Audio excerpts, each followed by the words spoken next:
Welcome back to another episode of Shakti Speaks. Yeah, Shakti Speaks. Honestly, I'm still sort of ruminating, marinating um, on what title to give this because it's not necessarily a podcast, but because I put vlogs as well in between. Um, but we'll come to it eventually. Something with Shakti because that's what I'm channeling always. Um, But yeah, today I want to really talk about fear. You know, fear. What is fear? Is it something that can be removed from us? Is it something that exists in all of us, or is it something that's been put into our minds at a later age? And I think it's something that's put into our minds because babies are not afraid. They just exist. They just they can sense the lack of something, and that's the only thing that is the lack of mother, you know. But that's purely biological, mother's instinct and smell and connection. That's a different thing. But fear of actions, fear of choices, fear of decision making, fear of objects, um, that is only developed through time. That's not something that we're born with. So that's what I believe. And it's scientifically backed as well. But okay, you'd wonder, why am I talking about fear? What has it got to do with the arts and the creative way of living? It's got everything to do with that. Can I create if I'm afraid? Does it motivate me to create? Does it inspire me to create? Or does it pull me down from creating altogether? That's something to think about, right? Um, and that's something I'd like to speak about as well, because that's something I'm thinking about every day. But something very interesting I read. I've been reading this book. Um, okay, so this book is something I come back to every now and then. It's not like I'm reading it consistently like a novel, because it's not a novel. It's a self-help book. It's an inspiring book. It's an art book, really, because it's written by an artist for fellow creative individuals. Um, but it's the Creative Act. If you know, it's very popular, so you definitely know about it. But it's really insightful, and it's just so relatable because everything that's written in this book, I have already thought about it, or I'm learning something new. So that's very nice. But the chapter Self Doubt, Rick Rubin talks about how self doubt exists in all of us. And he says that with life comes pain, insecurity, and fear. This is just normal. But the key word being with life, because I don't think we're born with these, but through experiencing life, we end up developing these attributes. So with life comes pain, insecurity, and fear. And self doubt lives in all of us. And while we may wish it gone, it is there to serve us. So, what does that mean? Um, I'm going to draw a silver lining to this, because although self doubt can be a very negative trait, sometimes it's a little bit of a protective layer on us to protect us from something that's probably going to eventually crush us. That's the only silver lining I can put to it. Um, because I totally do not agree with self doubt. In fact, I feel like nobody should doubt themselves. Go for it. Don't be afraid. Don't be afraid about the inevitable, because what's the worst that can happen? You'll fail. Ooh, that's so sad. But failure is honestly not that bad, you know? Um, my worst case scenario, this is very harsh, but my worst case scenario is physical harm.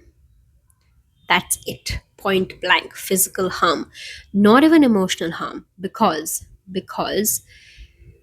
emotional harm can be rectified. It can be fixed. If you push it to a stage where it turns into physical harm, that's when it gets dangerous. So I don't support that. um but you shouldn't be afraid. Shouldn't be afraid to try out new things, to make changes in your life without knowing the result, you know. Now, circling back to what it means in an artist's life, fear.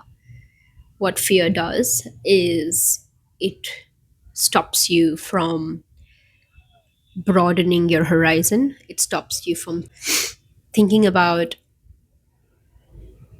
immense possibilities. It stops you from just, opening up that world out there because you're so afraid to tap into that space, you know? And that's something which I'm also learning right now. Um, I think a big move or a big step I took towards fighting that fear is relocation. I keep telling myself it's not massive because in my head it's not massive at all. You can pack your bags and leave and move anywhere in the world. It's not that serious, guys. It's really not that serious. But when I have conversations with different people, they are giving me a lot more credit than I'm giving myself. That um, moving overseas, whether it was me moving from India to Australia or vice versa or back, right? I'm getting a lot more credit than I'm digesting because then it makes me think, where is this credit coming from? Oh, it's coming from a place of fear. It's because they're probably afraid of something, or they're massively insecure about something in their own lives that they think they would never be able to do this. They would never be able to make this decision in their life. But in my head, in my mind, it feels totally normal and very doable because it's not that serious. Whereas, this is an example, very random. I'm exposing one of my fears right now, but logistics, um, practicality, these are two areas I'm very afraid of. And I would say afraid because honestly, I'm just weak at it. I'm really bad in these two areas. So, in this entire move, okay, yes, booking air tickets, um, packing up legal things and documentation and banking, etc., etc., packing boxes, moving, weight, shipment, all of these things. These all come under logistics and planning. And I was so afraid of this. So it didn't take me a split sec, it just didn't take me a minute to decide whether I want to stay or move. I did that in a split second, in a matter of a few days, actually. Yeah, it was in my mind for a long time, but the decision of, yes, I'm going to do something new now, I'm going to move, that was quick. Didn't take a lot. I could just do that. I had no regrets. I'm actually never, I have no love lost to any place. I'm not like in love or attached to any place on this planet. It's fine. It's the people that make it special. The place in itself, they're all the same, you know? Um, so yeah, the emotional decision came very easy to me. I was like, okay, I want to move. When am I going to move? Okay, this date, this month, fine. Let's start doing it from now. That was easy. The fear, the scary part was, oh my God, how am I going to pack all of this up and send it to my house? How am I going to pack this entire life physically and move with it? How am I going to do that? That felt like a big, big ball of fear on my head. That's my fear. Now, for somebody who can deal with logistics and planning and all of these things very easily, they're like, what? Don't worry about this. It's not that hard. Just you gotta list down things and you can just like da da da da da, do one thing at a time and it'll go by smoothly. First thing you gotta really think about is, do you really want to do this? So that's the that's the variety in us humans, right? We're all wired differently. One person thinks um dealing with the emotional side of things a little bit challenging for them, so they focus on the other angle of life, whereas another person thinks that emotions are a way of living, it's in my bloodstream, it's in my nervous system, it's normal, why would I run away from that, right? um but I so when you're so invested in that state of mind, you don't know how to deal with the simpler things, because basically, in modern lingo, by the way, you're an overthinker. I totally hate that word, but you're an overthinker. Because and somehow it makes sense, because you've invested all your energy into emotional power.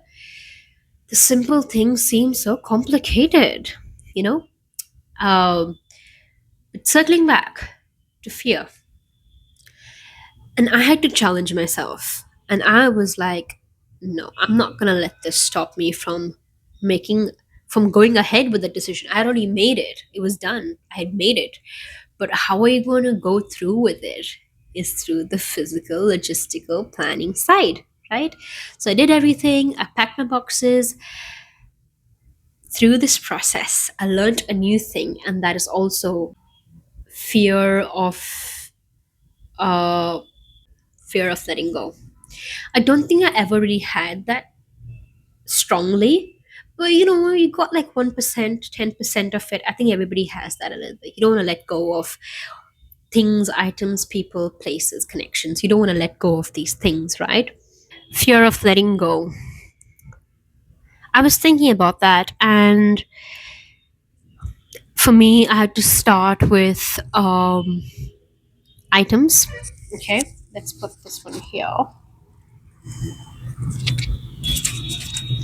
With items, all the things I owned, clothes, furniture, accessories, and da da da, etc. Everything. So my first step for that was, okay, Mansi, you have to now pack up everything enough for 2 suitcases of. I had like allowance of say 40 kgs in total. So that's how much you have, and you have to pack up everything in this much, and that's it.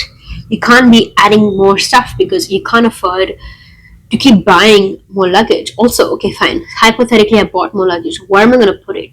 Right? I had only 2 large suitcases and a backpack. That's about it. That was it. So that was a huge life lesson for me, to just let go of things. So I learned to just pack bags of clothes, give it off to charity. I learned to chuck cosmetics and toiletries and all of that. That was all easy. I'm like, okay, these are all materialistic items. Don't have to think twice. Just chuck it in the bin. Recycling, whatever, whatever. Give it off to your friends or whatever. But when it came to items, again, materialistic objects, but that had a little bit of a sentimental value, but I had to just compare them with something that had far more sentimental value than this one, and I had to chuck it. And it was just, yeah, it was just this lesson that taught me to, it's you gotta you gotta be able to start fresh. You gotta live a life in a certain way where you can start fresh every time. That mentality is very important, and that doesn't mean you're like forgetting the past and moving on. No, no, no. It just means you take the good with you, you leave the bad at the back. Don't. And that applies to like items, right? Like, why would I get old clothes with me when I can just buy new ones? Or I also, this, I'm coming back home, so I had clothes here already, but that's a nice metaphor. Like, same thing with all the connections I made, all the friends I made. They're there. Great friendships, friends for life, I would say. But I had to let go of that and start fresh, onto newer things now, onto meeting newer people now. So that's one small aspect which is new in my life, and that really sort of ignites a newer inspiration in terms of creation, because that also means, okay, let go of the kind of art you used to make there. Time to start something new. Time to explore something new. And again, I don't have a fear of it, but there's a subtle inkling. So let's say 10%, 10% fear of, oh my god, how am I supposed to create something new now? Like, how am I supposed to retain my originality, my signature, but at the same time have a fresh angle to it? Um, but it's okay. That's what's liberating, isn't it? Um, Yeah, that's how I would connect that with an artist's life. That fear is not bad, but holding on to it too intensely can probably pull you down forever. That's something I'd like to share with you guys. Because another thing I read in the Creative Act was, which really struck, was artists are a certain way, and they're termed or known to be emotional or intense people because that's the only way they know to be. And it comes out in that way because that's just how they're wired, and they don't know any other way of expression, so they channel it through their art, whether it's through music, through sculpture, through paintings, through videography, whatever is your medium, through dance, through acting, through performance, to directing, anything that you create. That's the only way you know how to express, because it's just too much. That's how you are. It's the way you're built. And I think if the world just understands that, it'll be a lot more of a peaceful place to be in. There'll be a lot more synchronizing behavioral patterns. And another tip, um, it won't be related to, you won't be afraid of risk anymore. That's not something you'd be afraid of. So, yeah, just some things I think about. And so, little fear is very important for personal growth.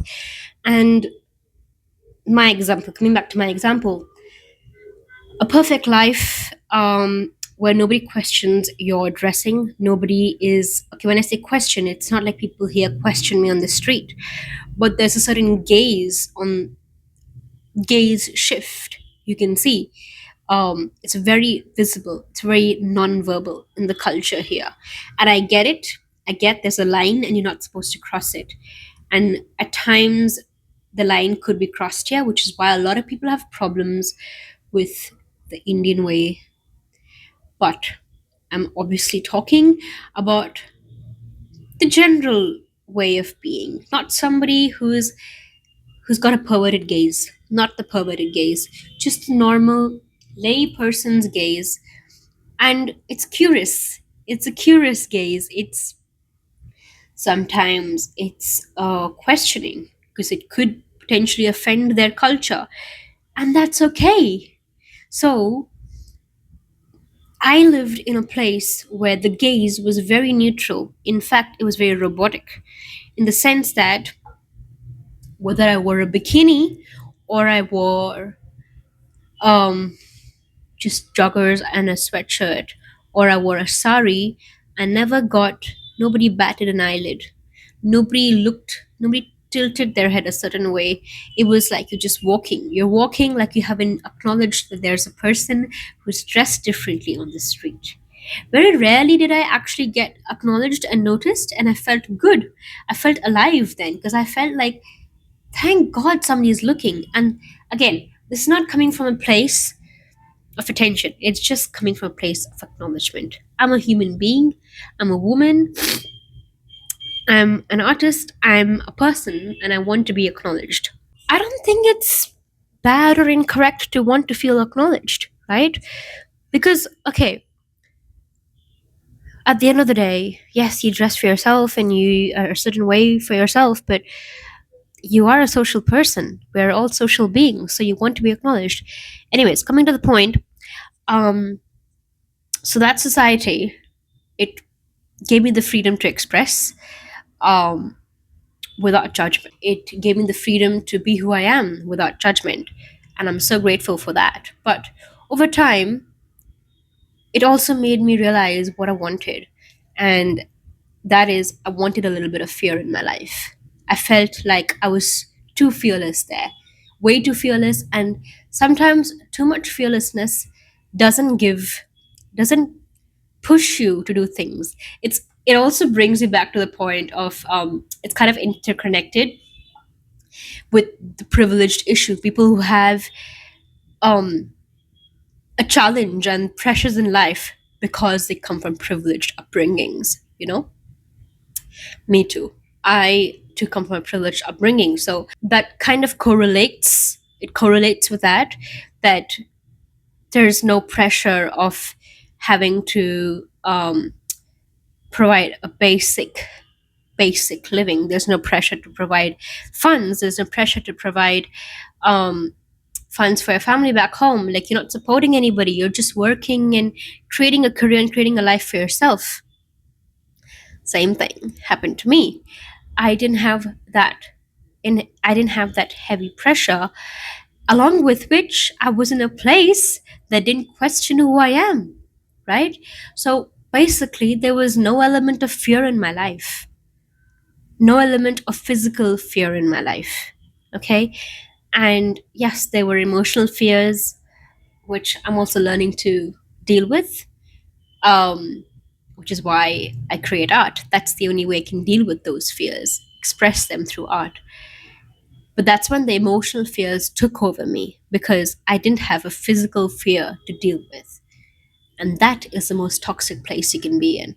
And I don't support that. So when a society has physical fears, there's no time for emotional fear because you're busy trying to construct and build and deal with physical fear. So you don't have time to ruminate and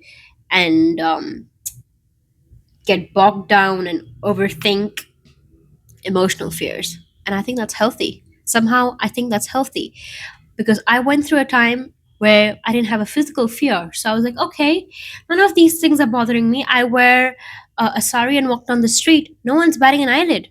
Hell, I'm the only girl who's wearing a sari on the street, and everyone's wearing like trousers and t-shirts. And isn't that curiosity? Aren't you curious to see an Indian girl in a sari and her hair and a bindi and heels? Aren't you curious to just look at her and stare at her and smile at her? But no, it was just, oh, okay, she's Indian. Yeah, so what? This so what attitude eventually got to me. And initially, it was very liberating because I've never been one to feel shy to express through fashion. So I wore kurtas, I wore saris, I wore skirts, I wore jhumkas, I wore bindis. I did everything.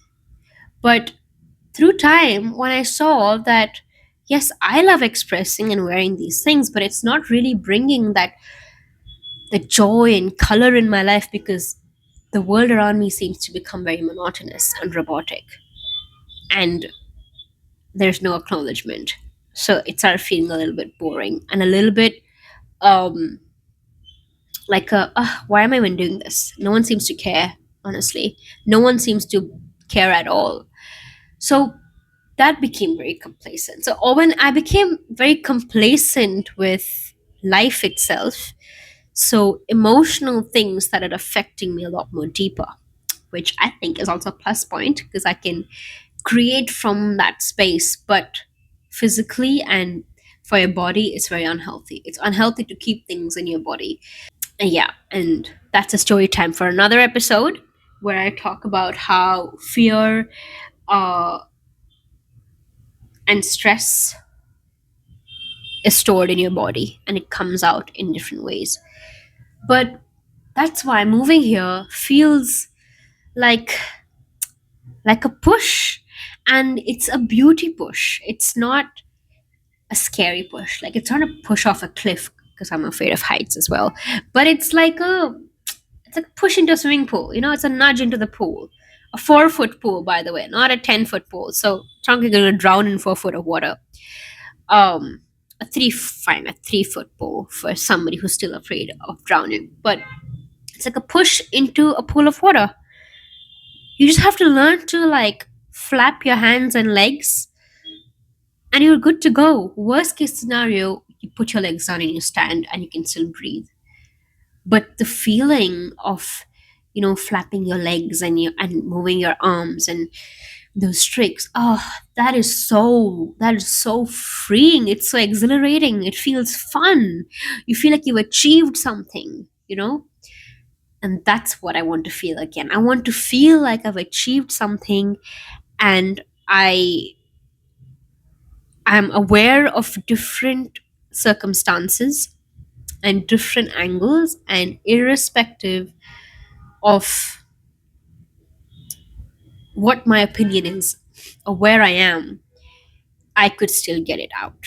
And that's what I want to achieve. And I feel like that's only possible in a place like India, maybe in the States, in America, but America is getting a bit aggressive right now, guys. America is like channeling the emotional fear a bit too much than the physical fear, I think. So, a place where physical fear is higher than emotional fear, I think I thrive in that. And that makes me come back to the point that a bit of fear is good for personal growth and obviously collectively for societal growth. Um, Another example I can give you is structured systems, right? Structure where, say, your transportation systems, your financial systems, your um, garbage disposal systems, your utility systems, electricity, water, etc., etc. When when a place has all of these established to the T, it's fully developed. The people of that place have no fear of running out of these things because they're living and thriving in these day in day out. So they, when that is steady, you naturally become robotic, right? You become robotic and you can't think out of the box because there's nothing pushing you or instigating you to think out of the box. You're stuck in a rut. That's how I look at it. Whereas a place where there could potentially be a water problem in a month because it hasn't rained enough, okay, and the water system through residential places is not that great, so that pushes you to do better. It pushes you to make more money because it's a place that runs on money at the end of the day. It's the rich get what they want, and unfortunately the poor don't. I know that's a wrong way, but for whatever reason, it does push everybody to do a little bit better than they already are because they want the next best thing. And just seeing that and observing that pushes you to do better. Okay? As simple as if it's basic competition, I understand. It's competition, it's capitalism. Maybe I'm supporting this now. Maybe this is what I want. Maybe I want a place where there's a pressure to perform because if you don't, you're gonna fall back and you might not get basic things. Physical fear, you know. Whereas if you fall back in a place like Australia, love that country by the way, no evil things, but if you fall back in a place like Australia, you're supported. You are supported. The government will come at, they'll come help you out, you know. um the people might not help you. Maybe your neighbors might or might not help you. Maybe your neighbors don't even know who you are, but the government will definitely help you. And that's good. It's good. I have no comments to say on that. But I think a place like here, where you, afraid is again a heavy term, but where you're conscious of what the other person in that other car is going to think about the way I drive. So you stick to your rules. You don't want to mess up. You don't want to cause trouble. That's the way to be. Or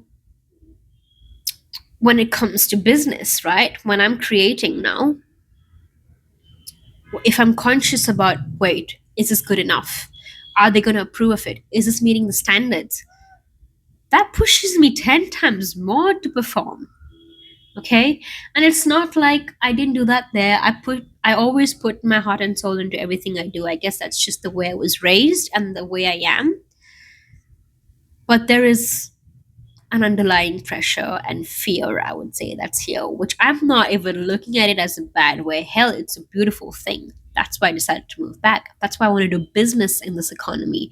I want to work. I want to make connections, network. I want to have a business network in this economy because I want to feel the drive and fear of potentially not performing your 200%. And that's all I have to say for this week. Is if you're afraid of something, don't let that consume you, but let it drive you. Okay? Because you never know, that fear might help you do wonders in life. Um, well, on a lighter note, I'm still trying to get over my fear of creepy crawlies. And the day I do that, I will let you guys know, because I haven't yet. Like, a big relief of being back home is to not see gigantic spiders and gigantic cockroaches and gigantic birds who look like dinosaurs. Oh my god, I'm so thankful that I'm back to tiny creepy crawlies which I can just crush. Honestly, I'm very inhumane like that. I'm sorry to all the creepy crawly lovers, but I can't. I need to find a way to get over that fear. But so far, it's not affecting my life, so I will let that be. But yeah, just don't let your fear consume you, and let it drive you and make you the best version of yourself. Thank you, and I will see you all next week.